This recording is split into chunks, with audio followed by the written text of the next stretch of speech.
찬송가 376장으로 찬송하겠습니다. 376장 찬송입니다.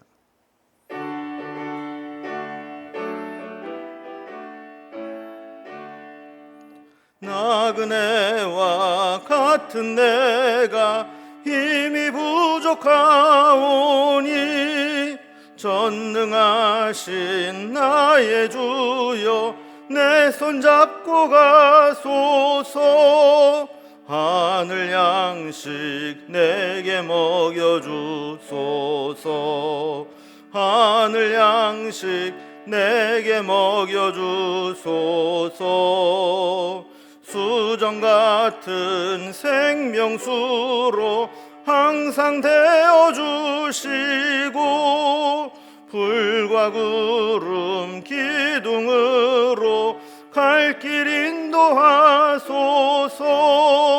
나의 주여 힘과 방패 되소서. 나의 주여 힘과 방패 되소서. 요단강을 건널 때에 겁이 없게 하시고 저기 배는 가나안 땅 편히 닿게 하소서. 나의 주께 항상 찬송 드리리. 나의 주께 항상 찬송 드리리. 아멘. 아멘. 오늘 함께 나눌 하나님 말씀은 구약성경 예레미야서 16장 1절에서 13절까지 말씀입니다. 예레미야 16장 1절에서 13절까지 1075면에 있습니다. 말씀을 제가 봉독하겠습니다. 여호와의 말씀이 또 내게 임하여 이르시되 너는 이 땅에서 아내를 맞이하지 말며 자녀를 두지 말지니라. 이곳에서 낳은 자녀와 이 땅에서 그들을 해산한 어머니와 그들을 낳은 아버지에 대하여 여호와께서 이와 같이 말씀하시오니 그들은 독한 병으로 죽어도 아무도 슬퍼하지 않을 것이며 묻어주지 않아 지면의 분토와 같을 것이며 칼과 기근에 망하고 그 시체는 공중의 새와 땅의 짐승의 밥이 되리라. 여호와께서 이와 같이 말씀하시되 초상집에 들어가지 말라. 가서 통곡하지 말며 그들을 위하여 애곡하지 말라. 내가 이 백성에게서 나의 평강을 빼앗으며 인자와 사랑을 제함이라. 여호와의 말씀이니라. 큰 자든지 작은 자든지 이 땅에서 죽으리니 그들이 매장되지 못할 것이며 그들을 위하여 애곡하는 자도 없겠고 자기 몸을 베거나 머리털을 미는 자도 없을 것이며 그 죽은 자로 말미암아 슬퍼하는 자와 떡을 떼며 위로하는 자가 없을 것이며 그들의 아버지나 어머니의 상사를 위하여 위로의 잔을 그들에게 마시게 할 자가 없으리라. 너는 잔치집에 들어가서 그들과 함께 앉아 먹거나 마시지 말라. 만군의 여호와 이스라엘의 하나님께서 이와 같이 말씀하시니라. 보라, 기뻐하는 소리와 즐거워하는 소리와 신랑의 소리와 신부의 소리를 내가 네 목전 네 시대에 이곳에서 끊어지게 하리라.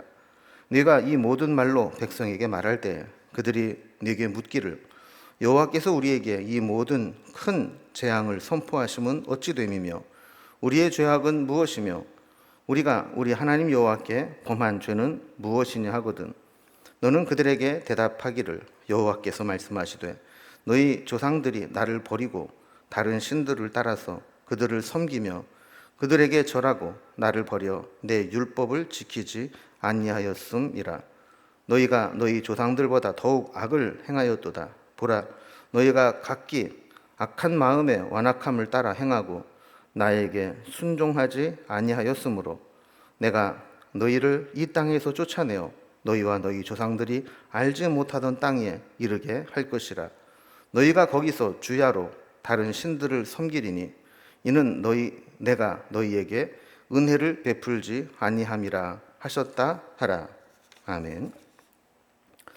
하나님은 예레미야에게 선지자의 사명을 감당하게 하면서 단순히 하나님의 말씀을 대언하는 사역만 하게 한 것이 아니라 그의 행위나 어떤 삶을 통해서 하나님의 메시지를 대언하도록 했습니다. 이것을 우리가 지난번에 살펴보았는데 상징 행동을 통한 예언 사역이라 그랬습니다. 지난번 처음 등장한 이 상징 행동은 썩은 뱃띠의 비유였죠.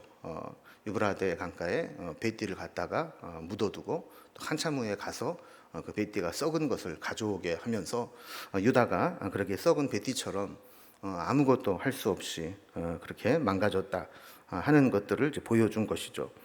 예레미야는 오늘 본문에서 예레미야에게 어떤 사회생활을 하지 못하도록 단절된 생활을 하도록 하면서 메시지를 전달하게 했습니다. 그래서 하나님의 종으로 사역을 하면서 세 가지를 금지하는 명령을 받았습니다. 첫째는 예레미야가 결혼하지 않고 독신으로 살라는 것이고, 두 번째는 앞으로 장례식장에 가지 말 것이며, 세 번째는 잔치집에도 가지 말라라는 명령입니다. 그러니까 앞으로 닥칠 하나님의 그 심판으로 인해서 이제 큰 재앙이 임하게 될 것인데, 그때를 이제 생각해 본다면 이 세 가지는 안 하는 게 낫다. 그 정도로 하나님의 심판이 위중할 것이다라는 말씀입니다. 오늘 이제 본문을 좀 단락별로 구분을 해보면, 먼저 첫 번째 상징 행동은 결혼하지 말라는 겁니다. 두 번째 상징 행동은 장례에 참여하지 말라라는 것이고, 세 번째 행동은 잔치에 참여하지 말라라는 겁니다. 그러면서 이런 것들을 왜 하지 말아야 되느냐고 누가 묻는다면 하나님의 심판이 임하게 되기 때문이라고 설명을 하도록 한 것이죠. 이렇게 심판의 정당성을 근거로 말씀을 전하라 하는 겁니다. 이제 첫 번째 단락을 먼저 봅니다. 결혼하지 말라라는 것입니다. 하나님이 첫 번째로 예레미야에게 상징 행동으로 명령한 것은 예레미야에게 결혼하지 말고 자녀를 두지 말고 독신으로 살라 하는 겁니다. 그래서 2절 말씀 보면 너는 이 땅에서 아내를 맞이하지 말며 자녀를 두지 말지니라 그랬습니다. 결혼은 사실 인간에게 있어서 가장 일상적이고 또한 소중한 일입니다. 그런데 예레미야에게 결혼도 하지 말고 자녀도 두지 말라라고 말씀을 합니다. 앞으로 큰 재앙이 있을 것인데 그 재앙 가운데 고통을 받게 되면 그때는 식구들이 있다는 것, 가족이 있다는 것이 도리어 더 큰 고통이 될 수 있기 때문에 혼자 이 고통을 감내하는 게 낫다는 것이죠. 3절에 보면 이미 결혼을 해서 자녀를 낳고 살아가는 자들에게도 예언을 합니다. 그들이 이미 결혼을 해서 아버지가 되고 어머니가 된 그런 사람들도 그것이 결코 축복의 삶이 못 되고 오히려 재앙이 될 것이다 라는 것이죠. 구체적으로 4절에서 말씀합니다. 왜냐하면 그들은 독한 병으로 죽을 것이고 칼과 기근에 망하게 될 것이고 죽은 자들도 장사를 지내지 못해서 그 시체를 들짐승들이 훼손하는 일들이 일어날 것이기 때문에 그렇다는 것이죠. 요즘에도 이제 젊은 사람들이 사는 것이 힘드니까 결혼을 해도 어떻게 자녀들에게까지 이렇게 힘든 세상에 살게 하겠느냐, 또 우리도 힘든 세상을 어떻게 애까지 키우며 사느냐. 그래서 가능하면 자식을 안 낳는 그런 생각을 하는 사람들이 많습니다. 그러나 예전에는 그렇지 않았죠. 아무리 사는 게 힘들어도 결혼을 하면 자녀들을 낳고 또 자녀들의 교육을 잘 시켜서 미래에 대한 소망을 품었습니다. 그러나 지금 이 상황은 하나님의 진노가 임하게 되면 자녀들로 인해서 소망을 품을 그런 상황이 아니라는 겁니다. 그 사람들이 나중에 왜 당신은 때가 됐는데 결혼을 안 하고 혼자 삽니까? 라고 물어보게 되면 그때 이제 이 말씀을 해석해 주라는 거죠. 결혼을 하지 않도록 명령을 받았는데 앞으로 하나님께서 임하게 될 이 진노의 재앙은 차라리 결혼을 안 하는 게 나을 정도이기 때문에 그렇게 말씀을 하셨다라는 것을 전하게 한 겁니다. 두 번째 상징 행동은 장례에 참여하지 말라라는 겁니다. 초상집에 가지 말라 그랬는데 5절 말씀을 보면 초상집에 들어가지 말라, 가서 통곡하거나 그들을 위해서 애곡하지 말라 그랬습니다. 앞으로 하나님의 심판이 임하게 되면 수많은 사람들이 죽게 됩니다. 너무 많은 사람들이 죽어서 상가를 다 찾아다닐 수도 없을 지경이 됩니다. 또 저들의 죽음은 하나님의 심판이기 때문에 그렇게 슬퍼하는 것이 의미가 없다라는 것이죠. 6절에 보면 저들이 죽어서 매장되지 못하고 또 그들을 위해서 애곡하는 자도 없고 슬퍼함으로 몸을 베거나 머리를 미는 자도 없을 거다라는 이야기를 하죠. 예를 들어서 7절에 있는 말씀과 같이 한 마을에 있는 사람들이 전체가 다 심판으로 몰살을 당하게 되면 누가 뭐 대신 슬퍼해 줄 사람도 없고 장례를 치러 줄 사람도 위로해 줄 사람도 남아있지 않게 되는 거죠. 자, 하나님의 심판이 이렇게 임하게 될 것이니까 이제 누가 죽는다고 해서 초상집에 다닐 생각은 하지 말라는 겁니다. 그래서 사람들이 예레미야에게 왜 당신은 아는 사람이 죽었는데도 초상집에 조문하러 다니지 않소? 이렇게 물어보면 이제 곧 하나님의 심판이 임하게 될 것이고 수없이 많은 사람들이 죽을 것인데 그렇게 다 위로하고 조문하는 것이 의미가 없다고 말씀을 전하게 하신 겁니다. 세 번째 상징 행동은 잔치에 참여하지 말라라는 겁니다. 8절 말씀을 보면 너는 잔치집에 들어가서 그들과 함께 앉아 먹거나 마시지 말라 그랬습니다. 이 말씀은 잔치집에 출입 자체를 금한 것처럼 보이지만 사실은 내용적으로 보면 잔치를 벌일 만한 일들이 생기지 않을 것이라는 의미가 더 큽니다.